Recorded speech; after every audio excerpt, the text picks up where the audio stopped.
మల్లయ్య యాదవ్ గారు వినిపిస్తోందండి? మల్లయ్య యాదవ్ గారు అన్మ్యూట్ చేయండి. ఎస్ మల్లయ్య యాదవ్ గారు మీరు చెప్పండి. అంటే బీఆర్ఎస్ హయాంలో కూడా ఇలాంటి సందర్భాలు జరిగాయి. అంటే టాలీవుడ్ మేము సెపరేట్ అని ఒక ఫీలింగ్లోకి వెళ్ళినప్పుడు గవర్నమెంట్ వాళ్ళందరినీ కూడా కాస్త తగ్గించే ప్రయత్నం చేస్తుందన్నది చాలా సందర్భాల్లో మనం చూసాం. మీ హయాంలో కూడా డ్రగ్స్ కేసెస్ కానివ్వండి, థియేటర్ల మీద దాడులు కానివ్వండి, ఇలాంటివి జరిగాయి. సో ఏంటి, ఒక సినీ ఇండస్ట్రీ కూడా హైదరాబాద్కు ఒక బ్రాండ్ ఇమేజ్ లాంటిదే కదా, ఎందుకు అలాంటి సినీ ఇండస్ట్రీ పైన ప్రభుత్వాలు టార్గెట్ చేయాల్సిన అవసరం ఏమొచ్చిందని ఒక ప్రశ్న వస్తుంది. ఇంకొకటి ఏంటంటే, ఇద్దరు కూడా ఒక సఖ్యతతో ముందుకు వెళ్తే కనుక అది కొంతవరకు అన్ని రంగాల్లో కూడా ఒక డెవలప్మెంట్కి యూజ్ అవుతుందనే వాదన కూడా వినిపిస్తోంది. మీరేం చెప్తారు?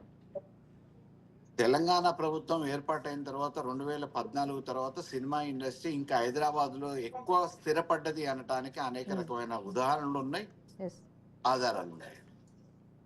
సినీ ఇండస్ట్రీ పరంగా కావాల్సిన కేటాయింపులు కానీ వనరులు కానీ కేటాయించిన ఘనత కూడా తెలంగాణ ప్రభుత్వానికి ఉంది. దాని మూలాన్ని వేరు వేరు రాష్ట్రాల నుంచి కూడా వచ్చి ఇక్కడ షూటింగ్లు కూడా పూర్తి చేసుకోగలిగారు. అప్పుడు లేని స్టూడియోస్ కూడా కొత్తగా నిర్మాణం అయినాయి, అందులో ఎక్కడ కూడా అనుమానం లేదు.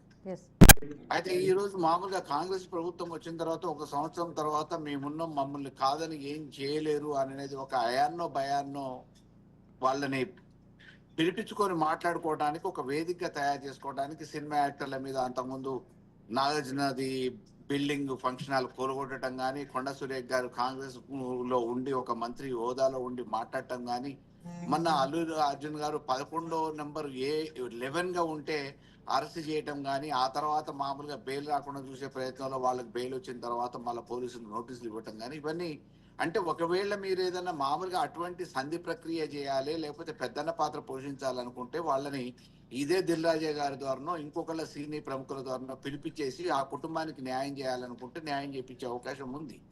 కానీ మీరు అయాన్నో భయాన్నో బెదిరియాలని ఒక ఆలోచనతోని దేన్నో ఒక సాకుగా పెట్టి ఇటువంటి కారణాలని పూసిగా చూపించి మీరు మామూలుగా వాళ్ళని లొంగ తీసుకొని చేయాలనే ప్రయత్నం క్లియర్ గా అర్థమవుతూనే ఉంది. అది ప్రజలకు కూడా క్లియర్ ఇండికేషన్. కాబట్టి మీరు మామూలుగా ఇండస్ట్రీలో మమ్మల్ని కాదని మా ప్రమేయం లేకుండా ప్రభుత్వంతో సంబంధం లేకుండా మీరేం చేయలేరు అని ఒక ఇండికేషన్ ఇవ్వటానికి ఈ రోజు ప్రభుత్వం వాళ్ళకున్న ప్రతినిధుల ద్వారా ప్రయత్నం చేస్తుంది తప్ప ఇంకొకటి లేదు. అంటే టాలీవుడ్ ని కంట్రోల్ చేసేందుకు ఒక మైండ్ గేమ్ అనేది ప్రభుత్వమే ప్లే చేస్తుందా? 100% ప్లే చేస్తా ఉంది. మరి దిల్ రాజా గారు FDC చైర్మన్ అనే విషయం ఈ రోజు కొత్తగా అనౌన్స్ కాలేదు. దాదాపుగా ఈ ఇన్సిడెంట్ కంటే ముందే వారిని అనౌన్స్ చేశారు. లేకపోతే వారికి సంబంధం కూడా ఉంది. వారు పోయిన ఎన్నికలలో కూడా కాంగ్రెస్ కి అనుబంధంగా పనిచేసారు అనేది తెలుస్తూనే ఉంది. మరి ఇదే ప్రక్రియ ఇన్సిడెంట్ అయిన వెంటనే ఆ కుటుంబానికి న్యాయం చేయాలనుకుంటే ప్రభుత్వ పరంగా వారితో సంప్రదింపులు చేయండి అని చెప్పొచ్చు. ముఖ్యమంత్రి గారిని, రాష్ట్ర ప్రభుత్వం కానీ, వాళ్ళకి సంబంధించిన ప్రతినిధులు కానీ, అల్లు అర్జున్ కి సంబంధించిన సినీ ఇండస్ట్రీ వాళ్ళతో మాట్లాడమనొచ్చు, నిర్మాతలతో మాట్లాడమనొచ్చు, లేదంటే యాక్టర్లతో మాట్లాడమనొచ్చు, వ్యక్తిగతంగా వాళ్ళతో ఏదైనా కుటుంబంతో సాయం చేయమనొచ్చు. ఈ రోజు మామూలుగా నిన్న క్రిస్మస్ సందర్భంగా వేడుకలకు హాజరైన ముఖ్యమంత్రి గారు ఫ్లెక్సీలు తొలగిస్తా ఉంటే అకస్మాత్తుగా 2 చచ్చిపోయారు. మరి ఆ కుటుంబం గురించి ఎవరు పట్టించుకోవాలి? అది ఆ దురదృష్టవశాత్తు జరిగిన సంఘటన. మరి అది రేవంత్ రెడ్డి గారు ఫ్లెక్సీలు తొలగిస్తుంటేనే అయింది.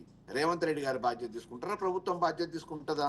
యాదృచ్ఛికంగా జరిగే సంఘటనలకు అక్కడ ప్రభుత్వం యాక్చువల్ గా ఆ రోజు అల్లు అర్జున్ గారు వచ్చినప్పుడు వస్తారని చెప్పి తెలిసినప్పుడు ఒక సెలబ్రిటీగా అక్కడ కావాల్సిన ఏర్పాట్లు చేయాల్సిన బాధ్యత పోలీసు యంత్రాంగానికి. అక్కడ జరిగిన లోపాలు ఏంటి అనేది ప్రభుత్వం గుర్తించాలి. అక్కడ సంబంధించిన అధికారులను బాధ్యులు చేయాలి, ఆ థియేటర్ యాజమాన్యాన్ని బాధ్యులు చేయాలి, అవసరం అనుకుంటే ఆ థియేటర్ ని సీజ్ చేయాలి. లేకపోతే ఆ మేనేజర్ని ఆ రోజు మామూలుగా మీరు ఎందుకు దానికి ముందస్తు జాగ్రత్తలు తీసుకొని దీన్ని ప్రివెంట్ చేయలేదని చెప్పి యాక్షన్ తీసుకోవాలి. ఇటువంటిది ఏం లేకుండా ఇన్సిడెంట్ అయినాక 15 రోజుల వరకు ఏమి మాట్లాడకుండా దాని మీద ఎటువంటి మందలింపులు లేకుండా చర్యలు లేకుండా అల్లు అర్జున్ ని ఏకంగా మీరు అరెస్ట్ చేయడానికి కావాల్సిన అధికారులను పురమాయించారు. అదృష్టమో లేకపోతే అక్కడ మానవతా దృక్పథంతో కోర్టు ఆలోచించింది, న్యాయస్థానం మంజూరు చేసింది. న్యాయస్థాన పరిధిలో ఉన్నదాన్ని మళ్ళీ అసెంబ్లీలో చర్చ పెట్టారు. అంతకుముందు మామూలుగా ఈ అరెస్టు ఇదంతా కాకముందు అసెంబ్లీలో చర్చ జరగలేదు. ఇదంతా యాదృచ్ఛికంగానా లేకపోతే అకస్మాత్తుగానా ప్రమాదవశాత్తు జరిగిన సంఘటనల్ని మానవతా దృక్పథంతో ఆలోచించి ఆ కుటుంబానికి న్యాయం చేయాల్సిన పెద్దన్న పాత్ర పోషించాల్సిన ప్రభుత్వం ఈ రోజు విషపూరితంగా, అహంకారపూరితంగా వాళ్ళు కక్ష సాధింపు చర్యలో భాగంగా మేమంటే మేము లెక్కలేదా, మీరు మమ్మల్ని లెక్క చేయకుండా మీ ప్రవర్తన మీరు ఇండివిజువల్ గా వ్యవహరిస్తున్నారనే విషయాన్ని వాళ్ళు దృష్టిలో పెట్టుకొని ఈ రోజు లొంగ తీసుకోవడానికి చేస్తున్న ప్రయత్నంలో భాగంగా ఇటువంటి చర్యలు జరుగుతూ ఉన్నాయి. నిన్న మామూలుగా పిలిచినప్పుడు అల్లు అర్జున్ ఇష్యూ అని అన్నారు, ఈ రోజు లేదు సినిమా ఇండస్ట్రీకి సంబంధించిన విషయాలు అని అన్నారు. మరి సినిమా ఇండస్ట్రీకి సంబంధించిన విషయాలు మాట్లాడటానికి సంబంధించి ఈ రోజే ఆ సందర్భం ఎందుకు వచ్చింది?